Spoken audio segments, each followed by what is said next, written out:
Well, welcome to Livorno. I hear you like this city very much. It's a beautiful place, yes, okay. Thank you. We have the pleasure of interviewing Iana Dreyer, who is the founder and chief editor of a top European publication on trade policy, Borderlex.eu.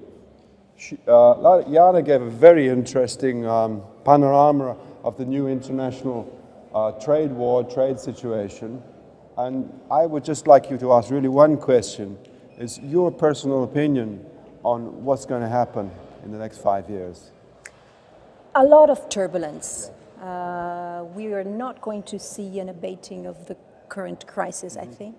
The tensions between the US and China are severe, and they look like they're here to stay.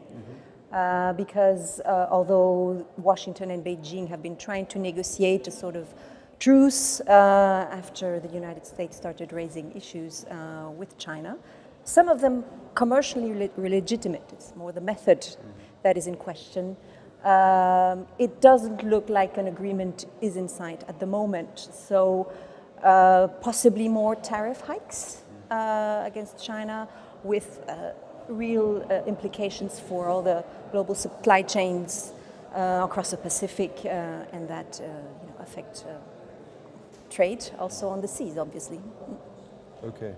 And how do you see the contradiction or apparent contradiction between the common European policy and countries putting up walls, Brexit, the general return to nationalism?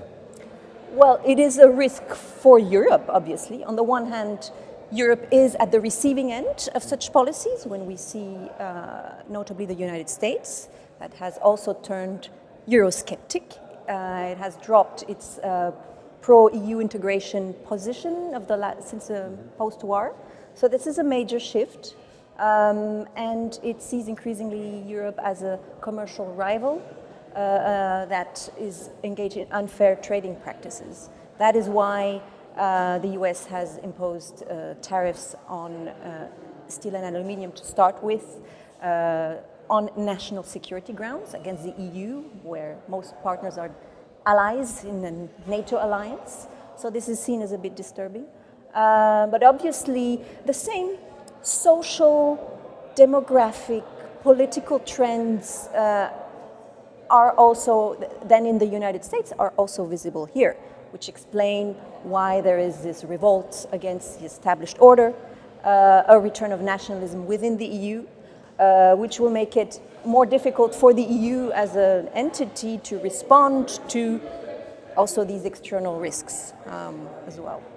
And potentially also, some disruption in trade as with Brexit, but we don't know where this is going, obviously.